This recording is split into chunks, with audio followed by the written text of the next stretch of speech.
You know that feeling, right? Stepping into the shower, ready for that glorious warm cascade, and instead, bam, you're hit with an icy shock that makes you question everything. It's a rude awakening, and often the culprit is that silent workhorse in your home. Your Rheem water heater. Here on the deep dive, our aim is to give you that insider track, cutting through the jargon to deliver the essential knowledge you need. Today, we're dissecting the mysteries behind why your hot water might just disappear and, crucially, how to get it flowing smoothly again. Think of this as your practical guide. Exactly. Rheem water heaters are generally, pretty robust and reliable. They're the unsung heroes providing hot water day in, day out. But, like any complex appliance, they can develop issues. Our goal with this deep dive is to empower you with the knowledge of common problems. From simple fixes like a strategic reset to understanding when it's really time to call in a professional. Right. We'll explore the sometimes surprising reasons your Rheem might suddenly shut down, walk you through the precise steps for a safe and effective reset.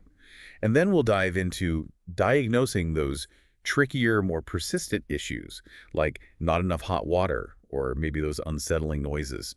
So if you've ever felt a bit bewildered by your hot water tank, stick with us. Okay, let's pull back the curtain on this.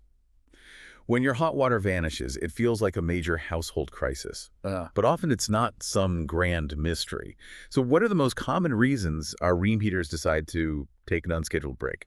Well, we've really identified 5 primary culprits based on what we see most often. First, and this one often surprises people, is a power outage. A power outage. Yeah. When your power flickers off and then comes back on, your Rheem water heater won't automatically restart. It's actually a deliberate safety feature. It's designed to prevent potential damage from, say, power surges or incomplete startup cycles. It needs you to manually intervene. That's fascinating. I'd have just assumed everything powers back up. So it's not a bug, it's a feature, a safeguard. Okay, what's next on the list? Indeed, safety first is the design philosophy there. Second, you might have a tripped circuit breaker. If the heater draws too much power, maybe due to a temporary surge or some internal fault, it can overload its dedicated electrical circuit. And pop! The breaker trips and cuts the power. Okay, that makes sense. An overload protection. Exactly. Third, a faulty heating element. This is the part that actually heats the water. If it's partially failing or has an intermittent kind of issue, you might get lukewarm water or none at all. Now, sometimes a reset can temporarily resolve a minor glitch here, but it's often a sign of a deeper problem brewing. Right, like a warning sign. Precisely. Fourth, the high-limit switch tripped. This is a really critical safety mechanism. If it senses that the water temperature inside the tank is getting dangerously high, way above the set point, it instantly shuts down the unit. That prevents overheating, which could lead to, serious damage or even scalding hazards. Wow. So that high limit switch is basically the heater's panic button to protect itself and us. Right. And the fifth reason. Exactly that. Fifth is the flammable vapor sensor tripped. Many Rheem water heaters, especially the gas models, have this sensor. It literally sniffs the air around the heater. If it detects the presence of potentially explosive flammable vapors, think gasoline fumes, paint thinner, things like that, it forces the unit to shut down immediately. Okay. It's a crucial early warning system to prevent a really serious safety hazard. So we've got these common reasons, power issues, safety switches, faulty parts, many rooted in clever safety features, which is good to know. Now, if one of these happens, what's our first practical step to try and get hot water flowing again? Okay, so for many of these initial issues, the immediate solution often involves what we call a power cycle, or maybe a more specific reset procedure. Let's start with that power outage scenario we mentioned. You'll manually reset it by turning off the power supply, so either unplugging the unit if it's plug-in or flipping its dedicated breaker off in your main electrical panel. Right, cut the power completely. Completely. Then you wait about 10 seconds. It sounds short, but it lets any residual electricity inside dissipate. That ensures a clean, full reset. Then restore the power. That's your basic power cycle. Got it. 10 seconds, let it drain. Yeah. And if it was a tripped circuit breaker, similar approach. Very similar, yeah. If the circuit breaker tripped, first, again, safely turn off the power supply to the heater itself if it has a switch, or just make sure the breaker is fully off. Then go to your electrical panel, find the trip breaker. It'll often be kind of loose, maybe in the middle position or fully off. Flip it firmly back to the on position. Then you can restart the heater. This is, again, essentially a power cycle, just making sure the electrical path is clear. Okay. Makes sense. What about the heating element issue? Now, if it's potentially a faulty heating element causing the trouble, like we said, a simple reset might provide a temporary fix. especially if it was just a minor transient electrical glitch with the element. However, if the problem comes right back after a reset, that's a strong indicator you'll likely need a professional plumber. They'll need to diagnose it properly and probably replace the element. Right. And the high-limit switch. Okay, when the high limit switch trips, after you've allowed the unit to cool down a bit, you can follow the general reset procedure we'll cover in a sec. But here's the really critical takeaway. If that high limit switch trips repeatedly, Oh, okay. it's not just an annoyance, it's shouting that there's a more serious underlying issue, maybe a malfunctioning thermostat telling it to overheat, or a truly failing heating element causing dangerous temperatures. In those cases, don't keep resetting it. You need immediate professional help. It's a safety issue. That's a really important distinction. A one-off trip might be a fluke, but repeated trips are a definite red flag. Don't ignore it. And the flammable vapor sensor. Right. Now, it's the flammable vapor sensor tripped. This is the one where you absolutely must stop. Before even thinking about a reset, you have to investigate and eliminate any possible sources of flammable vapors in the area.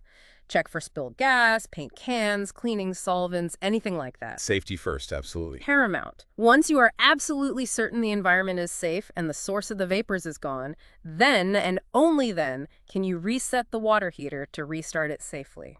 Okay, so we've covered the why and the initial what to do for these common situations. Now, the practical bit. How do we actually perform that general reset on a Rheem? Is it just one button? It's generally quite straightforward, yeah. Usually just a few key steps. Step 1, turn off the power. Can't stress this enough. Safety first. Head to your electrical panel. Find the breaker for the water heater. Switch it completely off. If your heater has its own main power switch near the unit, turn that off too. If it's a plug-in type, just unplug it. Okay, power off. Check. Then, and this is important for a clean reset, wait about 10 seconds. Like we said before, let any residual charge drain away. Step 2, locate the reset button. Now you're looking for a small, usually red button. Its exact spot can vary a bit by model. On some tankless heaters, you might need to pop off the front access cover to find it. For most standard tank-style heaters, though, it's often behind a small, removable door or panel, usually down near the bottom, often near the thermostat controls. So hunt for that little red button. Should be slightly hidden. And once we've found it. Step 3, press the reset button. Just press and hold this red button for a few seconds. You should hear a distinct little click. Or maybe see an indicator light change status. That click is the signal that the heater's internal controls have successfully reset. Okay, press, hold, listen for the click. Then what? Step 4, be patient. Right, after pressing the button, don't expect instant hot water. You got to give it a few minutes. During this time, your heater will start its restart sequence. You might even hear the quiet sounds of, the burner kicking on for gas or the element warming up, water starting to circulate. Patience is key. Give it time to wake up. Exactly. Step 5, check for hot water. After letting it work for those few minutes, go test the hot water tap or turn on the shower. You're checking if the water's starting to warm up, if it stays stubbornly cold, or maybe it's just lukewarm and not getting properly hot. Well, that indicates that either more diagnostics are needed, maybe something we'll talk about next, or it's definitely time to call in a professional for a deeper look. That's an incredibly clear roadmap. Thanks. It really shows how being methodical and, yeah, a bit patient can often solve the problem. But what if the reset doesn't fix it? Or, maybe we're facing different symptoms altogether, like those weird popping noises people sometimes hear. What does this mean for tackling those trickier underlying issues? Right. If a reset doesn't cut it, or you're encountering other symptoms, then yeah, it's time to delve a bit deeper into diagnosing more persistent problems. So, if you have no hot water persistently, even after a reset, you need to start checking a few things. Is the heating element actually working? Are the thermostat settings correct? Is the power supply definitely okay and consistent? You might need a tool called a multimeter. It's a common electronic testing device to check the heating element for continuity. Continuity. Yeah, it basically tests if the electrical pathway inside the element is still complete, like an unbroken wire. If that path is broken, the element's faulty and needs replacing. Okay. And what if it's not no hot water, but just never enough, like the shower goes cold too fast? Insufficient hot water. A very common culprit there is sediment buildup inside the tank. Over time, minerals from your water settle out and form a layer at the bottom. This sludge can insulate the heating element, making it way less efficient. So it struggles to heat the water properly. Exactly. Flushing the tank to remove the sediment, which is actually regular maintenance you should do anyway, can often solve this problem. If it persists after flushing, or maybe you've always struggled with hot water supply, you might need to consider if your unit is just too small for your household's needs. Or, again, it could point back to a weakening or faulty heating element. Right. Now, about those Ah, noises. yes, the strange noises like popping or cracking. If you hear that coming from your tank, those sounds are almost always a classic sign of that same sediment buildup we just talked about. How does sediment make noise? Well, water gets trapped underneath the layer of sediment right next to the heating element or burner. It gets superheated, turns into steam bubbles really fast, and then those bubbles violently escape or collapse. Boom, pop, crackle. Uh, like little underwater explosions. Oh. Sort of. It's not just annoying, it's a sign of serious inefficiency, stresses the tank, and can shorten your heater's lifespan. Flushing the tank is usually the first fix here. However, if the noise continues after a good flushing, it could indicate a faulty heating element that's overheating in spots, or maybe a malfunctioning thermostat. Those popping sounds are making so much more sense now. It's literally the tank audibly struggling. Yeah. Okay, what about the scary one? Leaks. Yeah, leaking water is definitely more serious and needs immediate attention. Don't wait on this one. A leak can mean anything from a faulty connection, maybe a bad valve, or it could be the tank itself has corroded and failed. Which means replacement time. Often, yes, if the tank itself is leaking. It could also be a malfunctioning pressure relief valve, which is another safety device. In any case of leaking water, the first steps are crucial. Shut off the water supply to the tank and shut off the power or gas supply immediately. Then call a professional. Don't mess around with leaks. Good advice. Safety first. Well, Any other common issues? one more for gas models. If your pilot light won't stay lit. A very frequent cause here is a faulty thermocouple. Think of a thermocouple as the pilot light's little safety buddy. It sits in the flame and generates a tiny electrical current that tells the gas valve, yep, flame is on, safe to send gas. Okay. If the thermocouple fails, it stops sending that signal, even if the pilot is lit, so the gas valve stays shut as a safety precaution. Replacing the thermocouple often fixes this.